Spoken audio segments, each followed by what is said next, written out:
নমস্কার, কথামৃত ইউটিউব চ্যানেলে আপনাদেরকে স্বাগত। ভিডিওর শুরুতে ছোটবেলার একটা রসিকতার কথা মনে পড়ে গেল।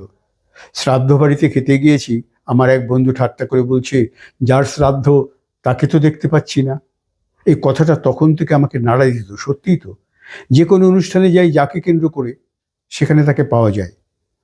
জন্মদিন, অন্নপ্রাশন, বিবাহ বার্ষিকী, আরও অনেক কিছু হতে পারে।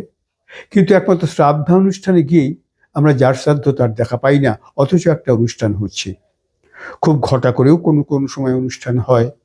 তারপর মনীষীদের জন্মদিন স্মরণ সভায় আমরা উপস্থিত থাকি, সেই মনীষী সেখানে নেই।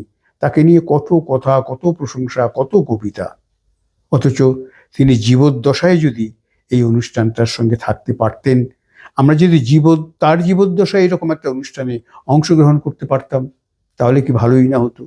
তাহলে যাদের বয়স 60 বছরের আশেপাশে রয়েছে, আমাদের এই সামাজিক ব্যবস্থায় তাদের প্রত্যেকের জন্য, প্রত্যেকের প্রিয়জন যদি তাদেরকে একটা সম্বর্ধনাই বলুন, কৃতজ্ঞতা জ্ঞাপনই বলুন, বা ওয়েল উইশেস বলুন, একটা অনুষ্ঠান করতে পারে তার উপস্থিতিতে, তার কর্মকাণ্ড নিয়ে বিভিন্ন আলোচনা হতে পারে, সামান্য সাংস্কৃতিক অনুষ্ঠান হতে পারে, তিনি তার অভিজ্ঞতার কথা বলতে পারেন, তার অকথিত কথা, তার অপূর্ণ ইচ্ছা, যেটা আমাদের কাছে খুব মূল্যবান হতে পারে, এবং সবাই যদি উপস্থিত থেকে এরকম বলেন এবং করেন, তাহলে কিন্তু তিনিও বাঁচার রসদ খুঁজে পাবেন এই পৃথিবীতে আরও অনেক দিন। হয়তো বাঁচার কোনো অর্থ তার কাছে ধরা দেবে।